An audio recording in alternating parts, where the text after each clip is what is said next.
Hello everyone. Magandang araw. So, ngayong araw ating talakayin ang mga tungkulin ng pamilya sa edukasyon ng bata.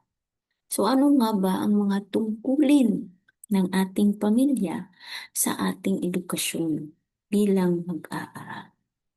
So, ngayong umaga, alamin natin.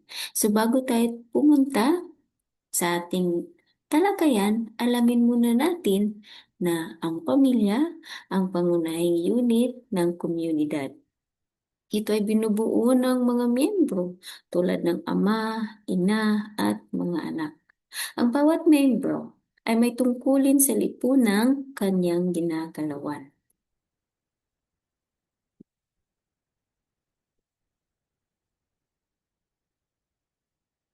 Pagdating sa usaping pang-edukasyon, tungkulin ng isang pamilya, lalong-lalo na ng mga magulang na maitaguyod ang pag-aaral ng mga anak.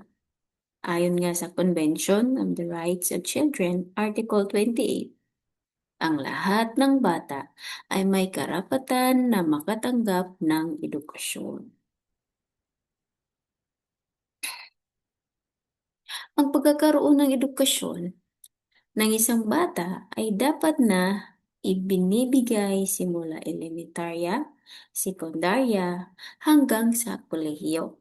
Ito ay nakasaad sa ating Batas Republika bilang 9155 o Governance of Basic Education Act of 2001 at Batas Republika bilang 10931 o Universal Access to Quality Tertiary Education Act.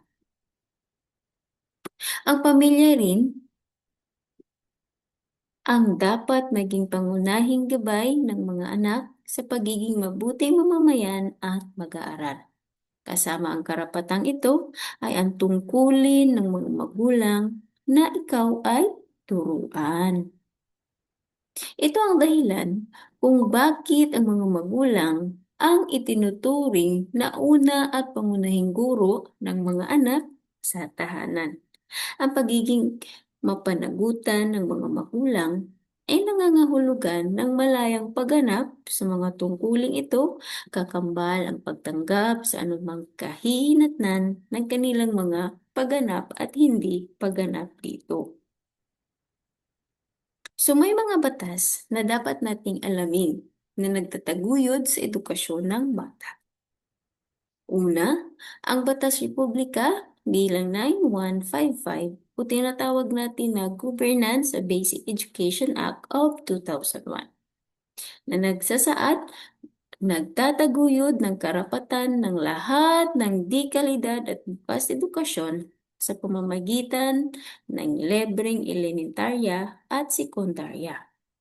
Ang pangalawang batas naman, Batas Republika bilang 10931 o tinatawag na Universal Access to Quality Tertiary Education Act. Ito ay nagbibigay ng pantay na oportunidad sa mga Pilipinong estudyante na wala o kulang ang kapasidad na makapagtapos ng pag-aaral sa kolehiyo. So, atin munang ilalahat ang ating mga natalakay ngayon sa pamamagitan ng question and answer of course portion. So bilang isang mag-aaral, paano mo mapahahalagahan ang mga sakripisyo ng iyong pamilya para sa iyong edukasyon? Alamin natin ang inyong sagot sa comment section.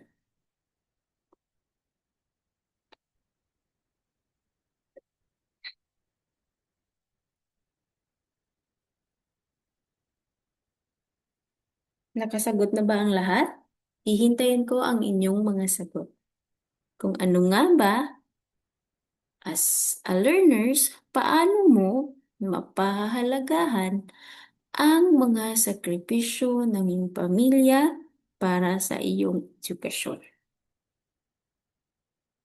At bago tayo magtatapos ng ating talakayan, atin munang, magtataya muna tayo sa pamamagitan ng pagpili ng titik ng pinakatamang kasagutan.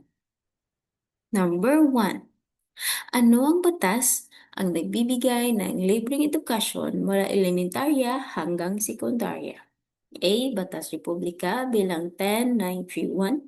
B. Batas Republika bilang 1425. C. Batas Republika bilang 9155.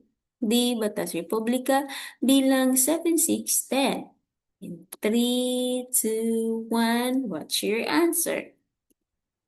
Okay, tama. Ang tamang sagot ay Batas Republika bilang 9155 in letter C.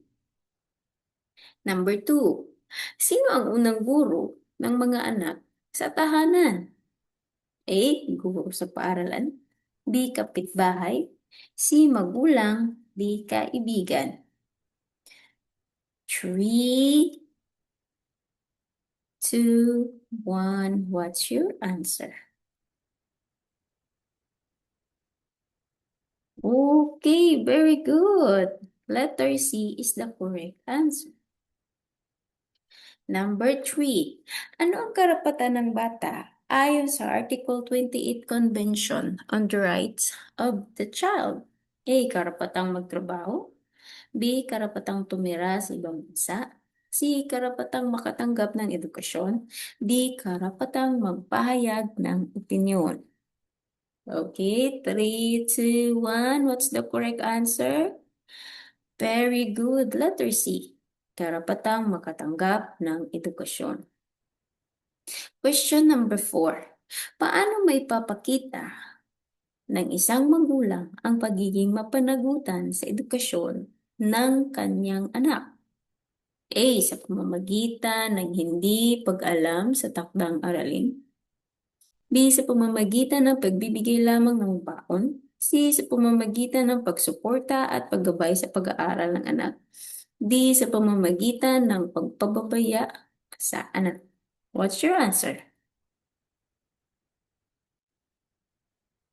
Tama, letter C, sa pamamagitan ng pagsuporta at paggabay sa pag-aaral ng anak. Last question. Ano ang layunin ng Batas Republika bilang 10931? Again, ano ang layunin ng Batas Republika bilang 10931? A. Bigyang parusa ang mga hindi pumapasok sa paaralan. B. Bigang pantay na oportunidad ang mga estudyante na makapagtapos ng kolehiyo.